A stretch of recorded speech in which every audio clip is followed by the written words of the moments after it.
Mart ayı dedikdə bayramlar, yazın gəlişi başa düşülsə də, kənddə mart ayı dedikdə adətən belə işlər başa düşülür. Suvaq işi. Suvağı hazırlamaq üçün ilk öncə sarı gil palçıq gətirirdim, torpaq gətirdim.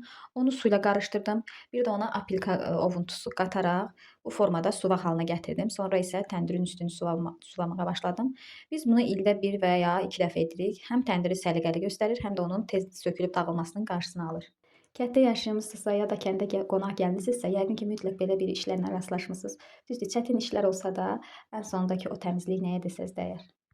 Suvaq işini bitirdikdən sonra gəlib həyətdəki vannanın təmizliyinə girişdim. Mən bunda adətən əllə toxunmuş cecimləri, kilimləri yuyuram. Bir də iri görürsüz ki, qabları bunun içərisində yuyuram. Ona görə birinci olaraq bunun təmizliyinə girişdim. Ekohomun ağartısı ilə ilk öncə yaxşı-yaxşı ovaraq vannanı ağartdım. Sonra isə kəndin ən böyük problemi olan odun peçinin qaraltdığı qazanları təmizləməyə başladım. Burada da Ekohomun yağ çözücüsünü istifadə etdim.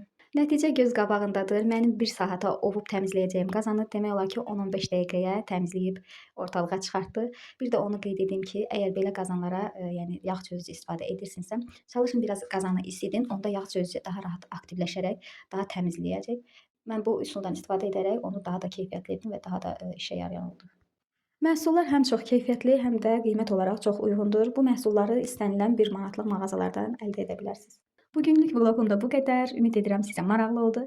Əgər səhifəmi bəyənirsinizsə və kənd həyatını sevirsinizsə, səhifəyə abunə olmağı unutmayın. Növbəti vloqlarda görüşənədək hələlik.